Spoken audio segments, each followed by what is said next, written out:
तो आज हम बात करेंगे कक्षा 10वीं का विज्ञान, जिसमें जो है कि आपको पता है 3 भाग होते हैं। फिजिक्स होता है, केमिस्ट्री होता है और जो है कि बायोलॉजी। तो इसके पहले मैं एक वीडियो डाल चुका हूँ कि आपको विज्ञान में कौन कौन से चैप्टर पढ़ने हैं, ठीक है, और कहाँ कहाँ से जो है कि ज़्यादा आपके प्रश्न बनते हैं। उसको आप नहीं देखेंगे तो उसको आप देख सकते हैं। और यहाँ पे हम बात करेंगे जो है कि विज्ञान का कौन सा भाग शुरू करेंगे। तो आपका विज्ञान का जो है कि केमिस्ट्री, ठीक है ना, केमिस्ट्री जो भाग है इसको मैं जो है कि शुरू करूँगा, ठीक है ना। और केमिस्ट्री में जानते हैं जो है कि 4 जो है कि चैप्टर है, जिसमें पहला चैप्टर जो है कि आपका है रासायनिक अभिक्रियाएं एवं समीकरण। रासायनिक अभिक्रियाएं एवं रासायनिक समीकरण, ठीक है। यहाँ से आपके जो है कि प्रश्न बनते हैं, लगभग जो है कि 3 से 5-6 नंबर के क्वेश्चन बन जाते हैं। कभी कम बनते हैं, कभी ज़्यादा बन जाते हैं, लेकिन प्रश्न आपके बनते हैं, ठीक। तो चलिए इस चैप्टर को जो है कि हम अच्छे से जो है कि समझते हैं आसान भाषा में, और कौन कौन से जो है कि टॉपिक आपके महत्वपूर्ण होंगे, एग्जाम में मतलब पूछे जाते हैं। पढ़ना तो हमें सारी चीज़ें हैं, ठीक। तो चलिए शुरू करते हैं। तो ये चैप्टर आपका क्या होगा, जो है कि आपका चल रहा है जो है कि विज्ञान का कौन सा भाग, रसायन विज्ञान। और रसायन विज्ञान में जो है कि आप जानते हैं पहला चैप्टर आपका क्या है, तो वह है जो है कि रासायनिक अभिक्रियाएं एवं रासायनिक समीकरण, ठीक है। तो इसमें चलिए हम बात करते हैं जो है कि पहले आपके इसमें तो हेडिंग डालेंगे। जैसे जैसे मैं बताते जाऊंगा आप जो है कि वैसे वैसे नोट्स बनाते रहिएगा। आप चाहेंगे तो मैं इसका पीडीएफ भी जो है कि आपको दे दूंगा, ठीक है, पीडीएफ नोट्स भी, ठीक। डिस्क्रिप्शन से जो लिंक होता है उसमें जो है कि पीडीएफ नोट्स भी दे देंगे। अन्यथा जो है कि आप ऐसे ही नोट्स बनाते रहेंगे तो और अच्छी बात है, ठीक। तो चलिए देखिए पहला चीज क्या है आपका, जो है कि बात करेंगे हम रासायनिक अभिक्रिया क्या होती है। यदि हम बात करें रासायनिक अभिक्रिया के बारे में, तो जब दो या दो से अधिक पदार्थ मिलकर के सब्सटेंस मिलकर, ठीक ना, जब 2 या 2 से अधिक पदार्थ मिलकर के एक या एक से अधिक नए गुण वाले पदार्थों का निर्माण करते हैं, तो वही अभिक्रिया कहलाती है रासायनिक अभिक्रिया। क्या कहलाएगी? रासायनिक अभिक्रिया कहलाती है, ठीक है। तो चलिए इसको जो है कि परिभाषा में लिख देता हूँ, और साथ में इसको एग्जाम्पल से भी समझेंगे, क्योंकि परिभाषा के साथ आपको जो है कि एग्जाम्पल भी पूछा जाता है, ठीक। तो चलिए मैं इसका परिभाषा लिख देता हूँ, इसको रासायनिक अभिक्रिया ही कर लीजिए।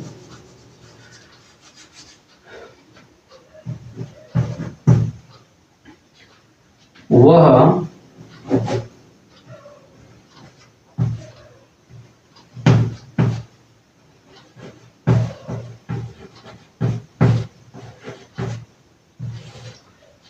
अभिक्रिया जिसमें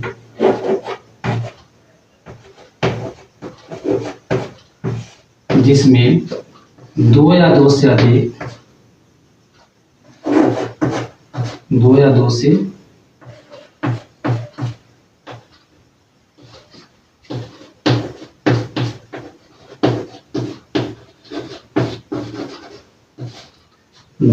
अधिक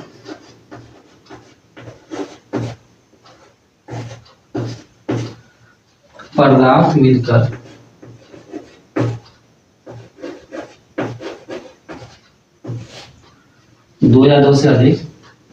मिलकर या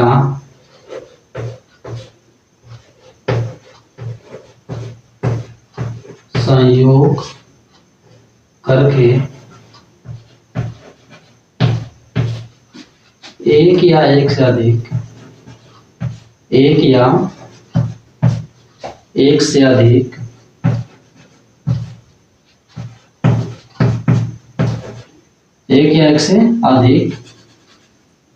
नए गुणधर्म वाले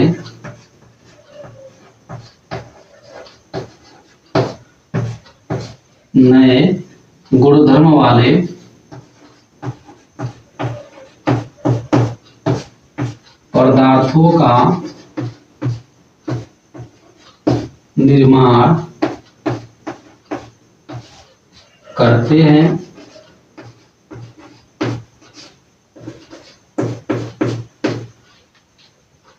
पदार्थों का निर्माण करते हैं कहाँ रासायनिक अभिक्रिया कहलाती है। रासायनिक अभिक्रिया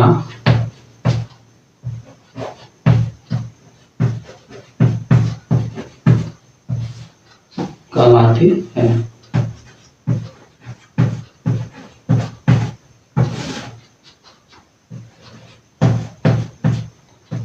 ठीक, तो ये इसकी क्या हो जाएगी परिभाषा। अब हम बात करते हैं जो है कि इसके एग्जाम्पल के बारे में, इसके बारे में जो है कि एग्जाम्पल के बारे में, ठीक ना। तो यहाँ पे हम उदाहरण लेते हैं, उदाहरण, ठीक है।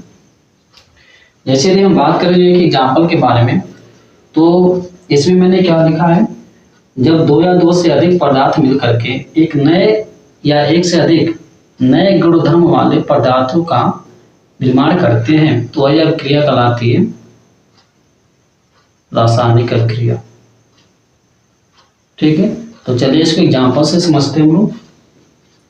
जैसे मान लीजिए जो कि हम लेते हैं हाइड्रोजन गैस H2, ठीक, प्लस यहाँ पे ऑक्सीजन से जो है कि क्या कराएंगे, इसका रिएक्शन कराते हैं। ठीक है, तो यहाँ पे बनता क्या है, यहाँ बन जाता है जो कि H2O। ठीक है, देखिए यहाँ पे हाइड्रोजन जो है कि एक पदार्थ हो गया, यहाँ पे जो है कि ऑक्सीजन जो है कि एक पदार्थ हो गया। इन दोनों से क्या बना है, जल बना है। इनका गुण जो है कि अलग है, ठीक है, इसका गुण अलग है। इनसे जो पदार्थ बना है इसका भी गुण अलग हो गया। ठीक है, मतलब कि ये नया जो है कि सब्सटेंस बन गया, नया पदार्थ बन गया ये। ठीक है, तो यहाँ पे देखिए क्या हुआ है, हाइड्रोजन जो होता है ज्वलनशील गैस होती है, इसका जो है कि हम प्रयोग फ्यूल के रूप में, ईंधन के रूप में करते हैं। ऑक्सीजन जानते हैं कि जलाने में सहायक होता है, लेकिन जल क्या करता है, जल जो है कि आग को बुझाने का काम करता है। ठीक है, और इसका जो स्ट्रक्चर होगा वो अलग होगा इन दोनों से, इनका रासायनिक गुण भी अलग होगा।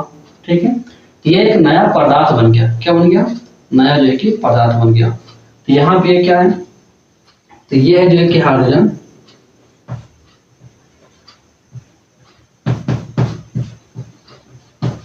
ये है जो है कि हाइड्रोजन, ठीक, और ये क्या है, ऑक्सीजन।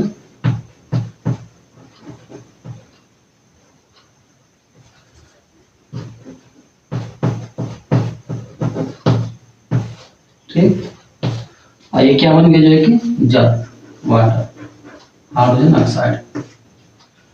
ठीक है, तो ये जो क्या आप एग्जाम्पल याद रखेंगे। एक और एग्जाम्पल ले लेते हैं, जैसे लेते हैं जो कि मैग्नीशियम, ठीक, और यहाँ पे लेते हैं कि वो ऑक्सीजन। तो मैग्नीशियम के ऊपर मैग्नीशियम जो धातु होता है वो ऑक्सीजन के प्रेजेंट में जलता है। मैग्नीशियम का एक रिबन लेते हैं, ये आगे हम बात करेंगे इसके बारे में अच्छे से, क्योंकि यहाँ से प्रश्न भी अच्छे पूछे जाते हैं। तो मैग्नीशियम क्या होगा, ऑक्सीजन के प्रेजेंट में जलेगा। जब जलेगा तो बनाएगा क्या, तो बनता है कि मैग्नीशियम ऑक्साइड MgO। ठीक है, क्या बनाएगा, मैग्नीशियम ऑक्साइड बनाएगा।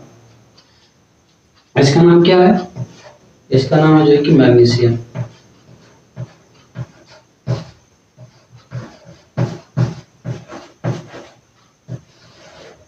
इसका नाम क्या है, ऑक्सीजन।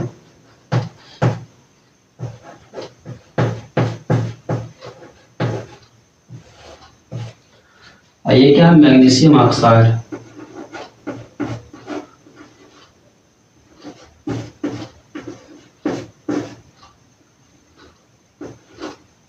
Magnesium oxide.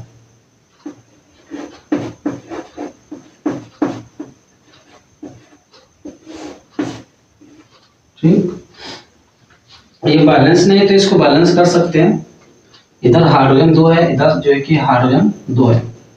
ठीक है, इधर ऑक्सीजन जो है कि 2 है, लेकिन इधर कितना है, 1 ही है। तो यहाँ पे 2 से हम मल्टीप्लाई करेंगे उधर सामने। अब हाइड्रोजन 4 हो गया तो यहाँ पे भी 2 से गुणा करना पड़ेगा, तो ये भी 4 हो गया। मैग्नीशियम इधर 1 है, मैग्नीशियम 1 है। हाइड्रोजन कितना है 2 है, सॉरी ऑक्सीजन कितना है 2 है, लेकिन इधर 1 है, यहाँ पे 2 से गुणा करना पड़ेगा। अब ऑक्सीजन तो 2 हो गया, मैग्नीशियम भी 2 हो गया, तो मैग्नीशियम यहाँ पे जो है कि 2 से गुणा कर देंगे। तो ये आपको याद रखेंगे। तो ये जो है कि आपके क्या हो जाएंगे, ये जो है कि आपका रासायनिक अभिक्रिया है कि जब 2 या 2 से अधिक पदार्थ मिलकर के एक या एक से अधिक नए गुणधर्म वाले पदार्थ का निर्माण करते हैं तो वही अभिक्रिया कहलाती है रासायनिक अभिक्रिया। तो ऐसे एग्जाम्पल याद रखें, बहुत सारे एग्जाम्पल हैं। अभी इसके प्रकार पढ़ेंगे तो एग्जाम्पल मिलेंगे आपको, ठीक है। अब चलिए, ये तो हो गया आपका रासायनिक अभिक्रिया क्या होती है। अब बात करते हैं थोड़ा सा जो है कि हम रासायनिक अभिक्रिया की पहचान, रासायनिक अभिक्रिया की पहचान कैसे हम करें कि कहाँ पे कोई रासायनिक अभिक्रिया हो रही है, केमिकल रिएक्शन जो है कि हो रहा है, ठीक है। तो पहचान के लिए मैं यहाँ पे एक चीज लिख देता हूँ कोने में, आप इसको जो है कि याद रखेंगे, ठीक।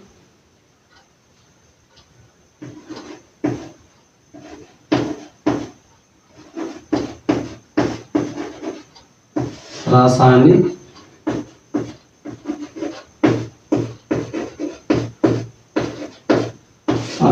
अभिक्रिया की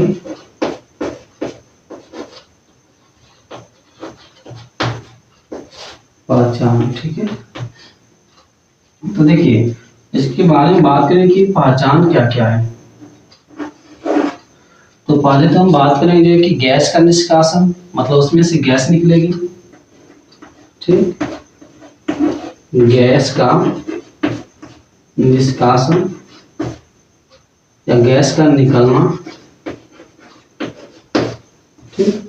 यदि कहीं से गैस निकल रही है तो आप समझिए कि वहां पे रासायनिक अभिक्रिया हो रही है। तो ये पहचानने का तरीका हो गया पहला। दूसरा क्या हो जाएगा, जो कि ताप में परिवर्तन, ठीक, ताप में परिवर्तन। तीसरा क्या हो जाएगा, जो है कि गंध आना, ठीक है, गंध आना या गंध में परिवर्तन बोल सकते हो।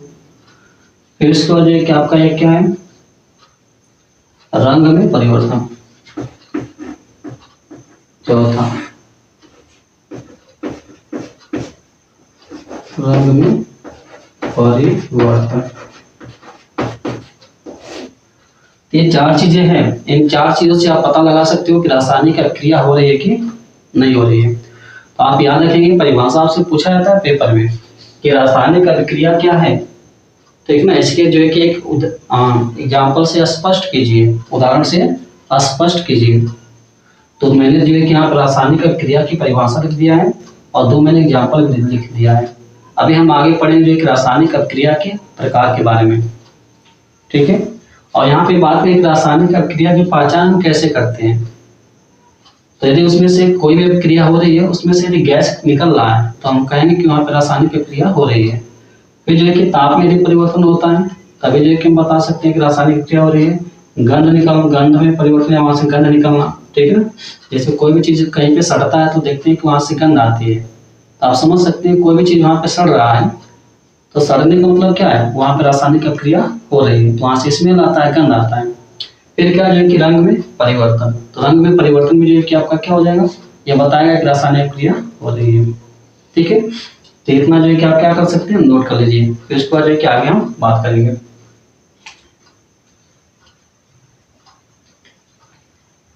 ठीक, तो चलिए देखिए अगला पॉइंट क्या है, जो है कि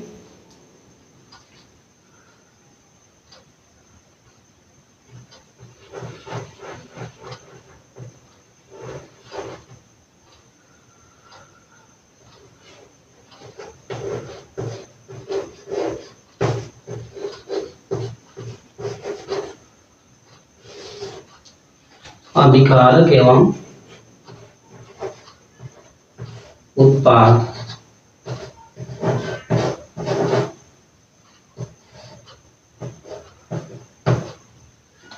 अभिकारक एवं उत्पाद, बात करें कि अभिकारक क्या होता है, उत्पाद क्या होता है, तो ध्यान सुनिएगा। यदि बात करें जो कि हम अभिकारक के बारे में और उत्पाद के बारे में, तो जो वे पदार्थ जो रासायनिक अभिक्रिया में भाग लेते हैं, वे पदार्थ जो रासायनिक अभिक्रिया में भाग लेते हैं उन्हें कहते हैं जो है कि अभिकारक। और उन अभिकारकों से जो पदार्थ बनता है नया, उसे कहा जाता है उत्पाद। ऐसे नहीं समझ में आया तो चलिए इधर देखिए। जैसे मान लीजिए कि यहाँ पे क्या है, दो पदार्थ थे, हाइड्रोजन और जो क्या ऑक्सीजन, एक तो रासायनिक अभिक्रिया में भाग लिए हैं, तो जो रासायनिक अभिक्रिया में भाग लेते हैं उन्हें कहा जाता है अभिकारक। अर्थात ये अभिकारक है सब जो रासायनिक अभिक्रिया में भाग लिए हैं, और इन्हीं से क्या बना है, नया पदार्थ बना है। जैसे इन दोनों से जो है कि जल बन गया, और इन दोनों से क्या बन गया, मैग्नीशियम ऑक्साइड बन गया, ये नए पदार्थ बन गए, तो ये उत्पाद होते हैं। ये क्या हो जाएंगे, उत्पाद। तो ये दोनों है जो कि अभिकारक है, ठीक, अदर क्या है कि उत्पाद है। तो मैंने क्या कहा कि वे पदार्थ जो रासायनिक अभिक्रिया में भाग लेते हैं वही कहलाते हैं अभिकारक, और उन अभिकारकों से जो नया पदार्थ बनता है उन्हें कहा जाता है उत्पाद। क्या कहा जाता है, उत्पाद कहा जाता है। तो याद रखिएगा, हाइड्रोजन और यहाँ पे ऑक्सीजन क्या है, अभिकारक है, और यहाँ पे जो बना, इनसे जो बना पदार्थ है क्या हो जाएगा, उत्पाद हो जाएगा। मैग्नीशियम और ऑक्सीजन क्या हो जाएगा, ये अभिकारक हो जाएगा, और यहाँ पे जो पदार्थ बना है मैग्नीशियम ऑक्साइड, ये क्या हो जाएगा, जो है कि अभिकारक हो जाएगा, और सॉरी उत्पाद हो जाएगा। ठीक है, तो ये चीज को आप याद रखिएगा। तो उत्पाद से इतना प्रश्न नहीं आता है, लेकिन आपको ये चीज याद होना चाहिए कि क्या है ये चीज, अभिकारक क्या होता है, उत्पाद क्या होता है, ताकि इस चीज को आप समझ सकें। ठीक है, अब चलिए हम बात करें किसके बारे में, रासायनिक अभिक्रिया के प्रकार के बारे में, कि रासायनिक अभिक्रिया के कौन कौन से जो है कि प्रकार होते हैं, वहां से आपके प्रश्न आते हैं। ठीक है, फिर उसके बाद जो है कि हम बात करेंगे जो है कि रासायनिक अभिक्रिया को संतुलित करना, कि किस प्रकार से रासायनिक अभिक्रिया को संतुलित किया जाता है। तो यहाँ से भी प्रश्न आपके 4 नंबर के आते हैं या 2 नंबर के, संतुलित करने के लिए ऐसा भी आ जाता आपका। ठीक है, तो चलिए आगे हम बात करते हैं।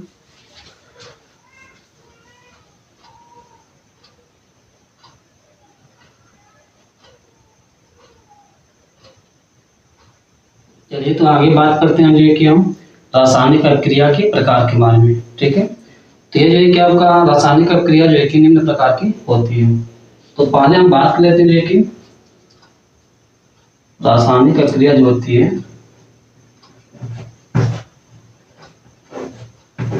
निम्न प्रकार की होती है। ठीक है, तो इसमें पहला हम बात करें हम जो है कि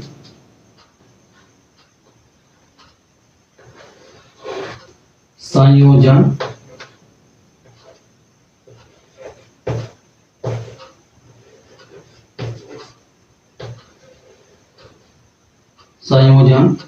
या योगात्मक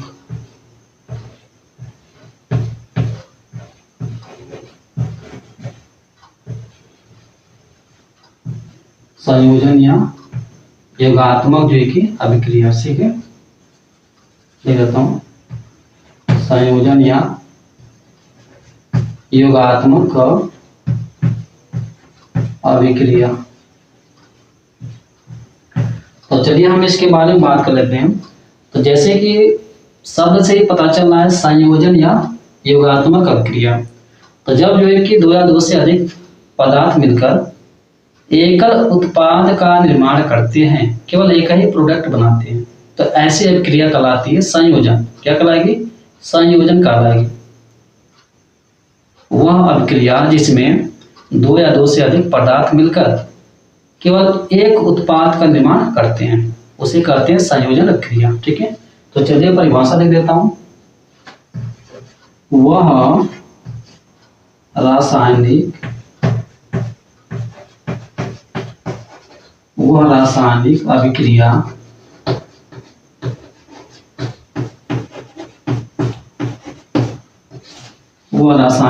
अभिक्रिया जिसमें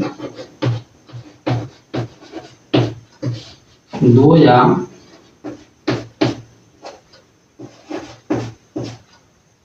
2 से अधिक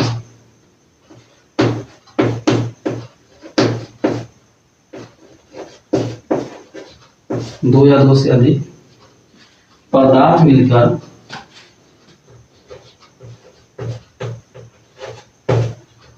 दो या दो से अधिक पदार्थ मिलकर या संयोग करके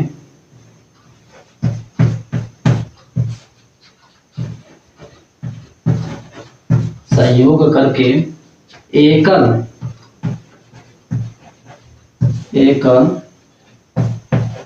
उत्पाद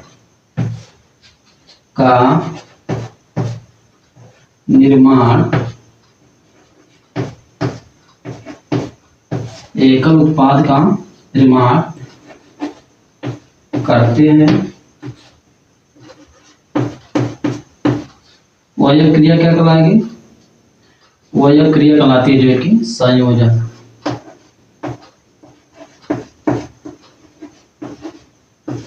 संयोजन अभिक्रिया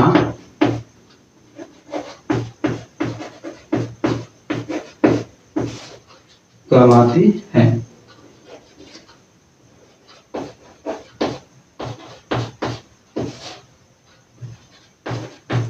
ठीक है, कौन सी क्रिया कहलाएगी? संयोजन अभिक्रिया कहलाती है। तो चलिए हम बात करते हैं जो कि इसके एग्जाम्पल के बारे में।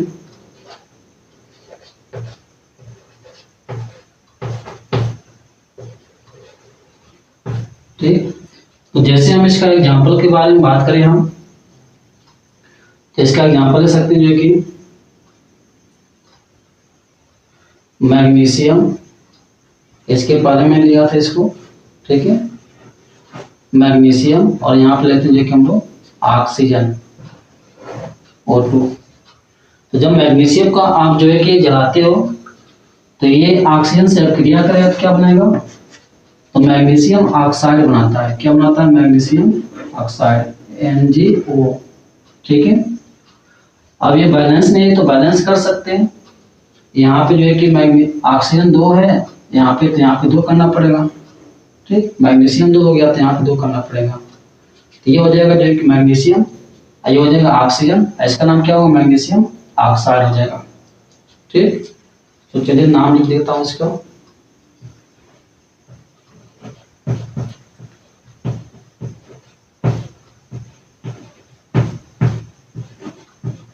मैग्नीशियम।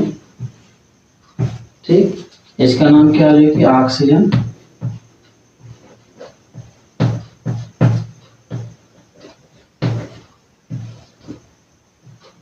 ऑक्सीजन, इसका नाम क्या हो जाएगा? मैग्नीशियम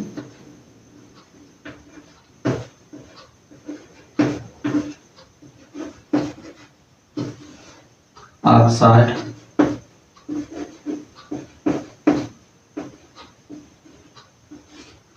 क्या नाम हो जाएगा? Magnesium oxide. ठीक है ना, तो ये आप जो है कि एग्जाम्पल ध्यान रखेंगे। तो ऑक्सीजन और भी जो है कि बहुत सारे एग्जाम्पल है, लेकिन एक एक जो है कि आपको एग्जाम्पल याद रखने हैं। ठीक है, तो ये आपका जो है कौन सी क्रिया हो जाएगी?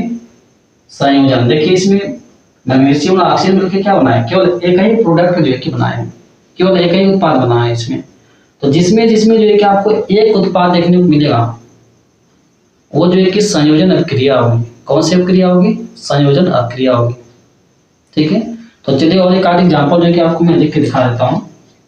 जैसे ले सकते हैं कि नाइट्रोजन N2, और यहाँ पे जो है कि ले लीजिए जो है कि हाइड्रोजन। ठीक है, ये भी जब अभिक्रिया करेगा, इनके बीच में अभिक्रिया होगी तो क्या बनेगा? NH3 बनता है, NH3। ये नाइट्रोजन गैस है, ये क्या है? हाइड्रोजन गैस है, और ये क्या बन गया? अमोनिया। ठीक है, बैलेंस नहीं तो बैलेंस कर सकते हैं। यहाँ पे जो है कि 2 से गुणा करना पड़ेगा। इधर भी जो है कि आपका हाइड्रोजन कितना हो गया? 3 × 6, तो यहाँ पे जो है कि 3 से। तो ये नाइट्रोजन गैस हो गई, हाइड्रोजन गैस हो गया, इन दोनों से मिलकर क्या बना? अमोनिया गैस बनी। ठीक है ना, ये भी जो है कि संयोजन अभिक्रिया ही है। ऐसे ही और ले सकते हैं हम लोग जो है कि क्या ले सकते हैं जो है कि कार्बन, कोयला जैसे होता है ना, कोयला या ग्रेफाइट, उसमें कार्बन होता है, उसको जलाते हैं। तो जलाते हैं तो ऑक्सीजन की उपस्थिति में जलेगा तो क्या बन जाएगा? यहाँ पे तो बनेगा जो है कि आपका CO2। क्या बनेगा? CO2, और साथ में जो है कि एनर्जी भी निकलती है, ठीक है ना।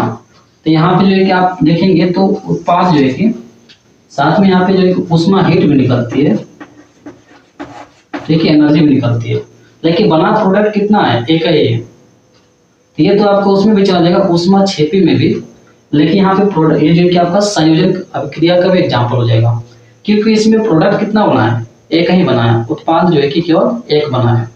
तो जिस जिस अभिक्रिया में आपको उत्पाद एक देखने को मिलेगा वो समझिएगा जो है कि आपका संयोजन अभिक्रिया है, ठीक है। तीन जो है कि तीनों को आप याद रखेंगे, ठीक है। तो आप लिखना चाहो तो इसको लिख सकते हैं, फिर चलते जो है कि अगले जो है कि अभिक्रिया के बारे में, ठीक है। अगला जो है कि टाइप देखेंगे इसका, नीचे को मैं 2 मिनट आ देता हूँ, लिखना चाहिए तो आप लिख लीजिएगा, ठीक है। मैं इसको लिख दिया हूँ पूरा, तो आप एक एग्जाम्पल याद रखेंगे, सब जितने सारे जो है कि अभिक्रियाएं होंगी सबका जो है कि आपको एक एक एग्जाम्पल याद रखना है। ये तो पूछा ही जाता है कि बताइए इनमें से कौन सी अभिक्रिया है ये, ठीक है, संयोजन है कि वियोजन है कि द्विविस्थापन है, ठीक है ना। लेकिन आपको यदि परिभाषा देगा तो साथ में आपको एक एग्जाम्पल। चलिए अगला जो है कि टाइप देखते हैं जो है कि रासायनिक अभिक्रिया की। तो रासायनिक अभिक्रिया जो है कि हमने पहला प्रकार क्या देखा, संयोजन या जो है कि योगात्मक अभिक्रिया, ठीक है। दूसरी हम बात करते हैं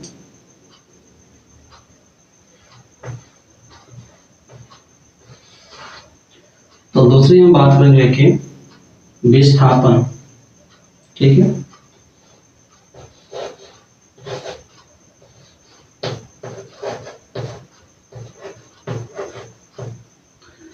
विस्थापन रासायनिक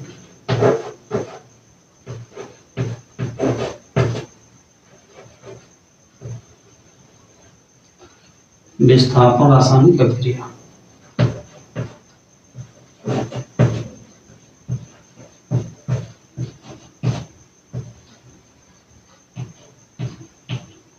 ठीक है। तो देखिए बात करें जो है कि विस्थापन रासायनिक अभिक्रिया क्या होती है, तो इसमें क्या होता है कि अधिक क्रियाशील तत्व वह अभिक्रिया जिसमें अधिक क्रियाशील तत्व कम क्रियाशील तत्व के विलयन से उसको विस्थापित कर स्वयं उसका स्थान ग्रहण कर लेता है, वह यह क्रिया कहलाती है विस्थापन अभिक्रिया। अब ऐसे नहीं समझ में आया तो एग्जाम्पल से चलिए समझाते हैं इसको, ठीक है ना, आसानी से समझ में आ जाएगा। तो चलिए बात करते हैं, पहले परिभाषा में इसका लिख देता हूं, वह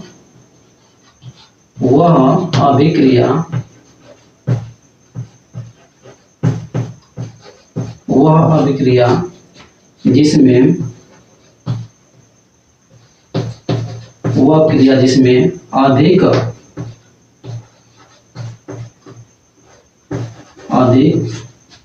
क्रियाशील तत्व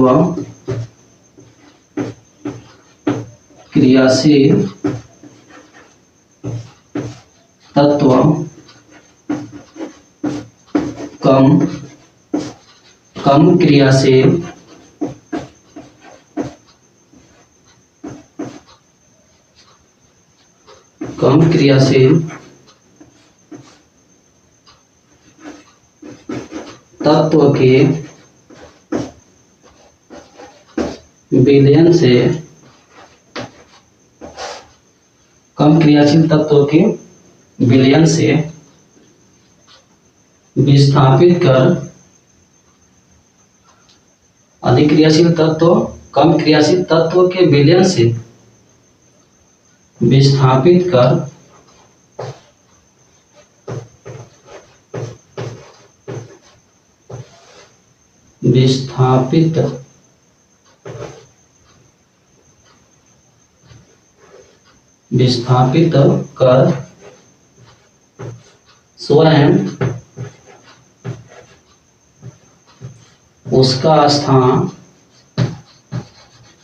स्वयं उसका स्थान ग्रहण कर लेता है।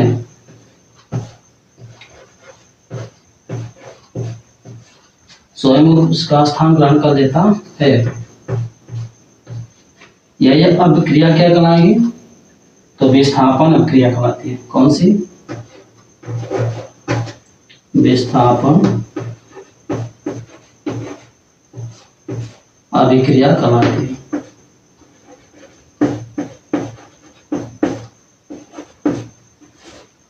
ठीक, कौन सी क्रिया कहलाएगी? विस्थापन।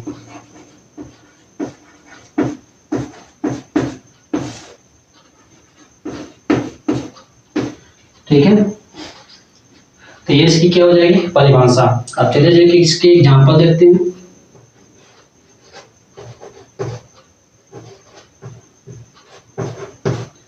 इसके एग्जाम्पल देखते हैं। जैसे यहाँ पे हम देते जो है कि यहाँ पे एफ ए, जिसे हम फेरस बोलते हैं, लोहा, और यहाँ पे जो है कि विलयन लेते हैं। किसका विलयन जो है कि कॉपर सल्फेट का, SuSO4। ये क्या है? विलयन है। ठीक ना, विलयन को दिखाते हैं AQ से। अब क्या होगा?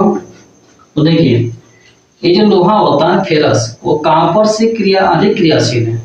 जैसे आप लोहे की जो चीजें होती है, वस्तुएं, और कॉपर की, दोनों को बाहर जो है कि वातावरण में खुले रख दीजिए। देखिए आप किस पे जंग जो है कि पहले लगेगा, मूर्छा जो है कि किस पे पहले लगता है?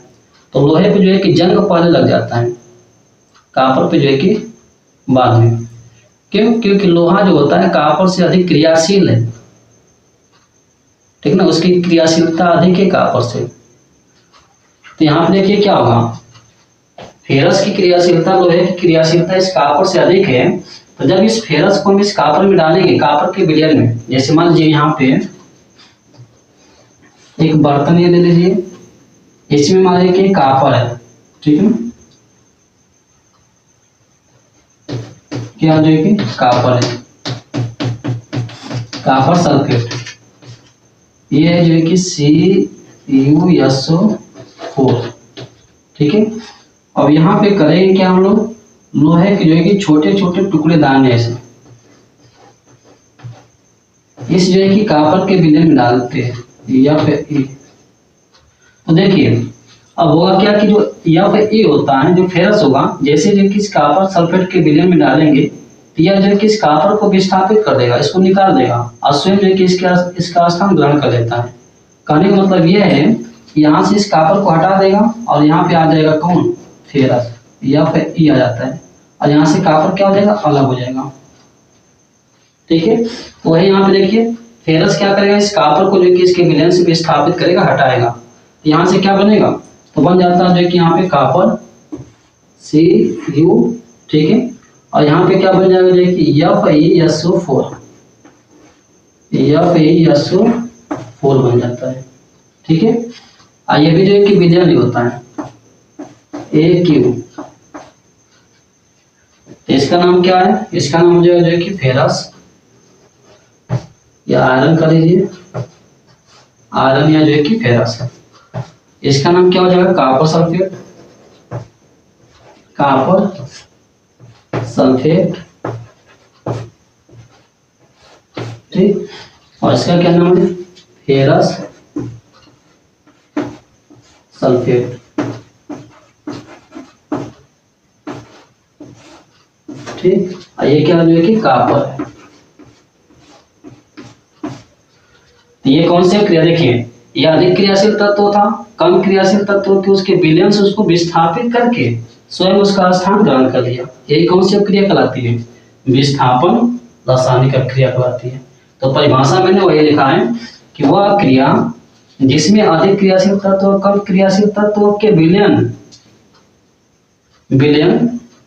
से विस्थापित कर स्वयं उसका स्थान ग्रहण कर लेता है, वही क्या कहलाती है? विस्थापन अभिक्रिया कहलाती है। तो एक एग्जाम्पल याद रखिएगा। अब देखिए प्रश्न एक यहाँ से और बनता है, कैसे बनेगा? देखिए ये NCERT में आपका दिया हुआ है कि जो कॉपर सल्फेट होता है इसका रंग कैसा होता है? तो नीला होता है। कैसा होता है? जो है कि नीला। तो इसका रंग होता है जो है कि नीला। ठीक है, लेकिन होता क्या जो है कि जैसे हम फेरस सल्फेट से क्रिया कराते हैं तो इस विलयन का रंग हो जाता है हरा। कैसा हो जाता है? हरा हो जाता है। तो ये पूछा जाता है क्यों ऐसा होता है? देखिए ये जो विलयन बना है फेरस सल्फेट का, ये हरा होता है। कैसा होता है? ये हरा होता है। ठीक है, अब बात आती है कि ऐसा क्यों होता है। तो देखिए इसका आप जवाब क्या देंगे, प्रश्न कैसे पूछेगा कि जब जो है कि आयरन या लोहे के कील को कॉपर सल्फेट के विलयन में डाला जाता है तो कॉपर सल्फेट का विलयन का रंग नीला से हरा क्यों हो जाता है, कारण बताइए। तो देखिए जब कॉपर सल्फेट होता है तो कॉपर सल्फेट इसको तोड़ेंगे हम लोग तो क्या बनेगा, कॉपर आयन, जहां से देखिए यहाँ पे Cu प्लस का 2 ISO4 जो है कि माइनस का 2, तो इस विलयन जो है कि कॉपर आयन है तो कॉपर आयन के कारण इसका रंग नीला होता है। लेकिन इस विलयन को हम तोड़ेंगे FeSO4 को तो यहाँ पे मिलेगा आपको जो है कि Fe जो है कि इस पे 2 धन आयन, ISO4 पे जो है कि 2 ऋण आयन, तो इसी जो है कि Fe के कारण, Fe जो आयन है इसके कारण जो है कि इसका रंग हरा हो जाता है, और इस कॉपर आयन के कारण इसका रंग कैसा था, नीला था। तो बताइए यहाँ पे कॉपर सल्फेट का विलयन था जिसमें कॉपर आयन है जिसके कारण ये नीला दिख रहा है, और जैसे हमने फेरस से क्रिया कराया कॉपर तो बाहर निकल गया, ठीक है। अब जो है कि जो विलयन बना है वो विलयन किसका है, फेरस का है, तो यहाँ पे फेरस आयन है तो फेरस आयन के कारण इसका रंग कैसा हो गया, हरा हो गया। तो यही चीज आपको जो है कि लिखना है, ठीक। तो इस चीज को याद रखिएगा। तो आप चाहो तो इसको जो है कि नोट कर सकते हैं।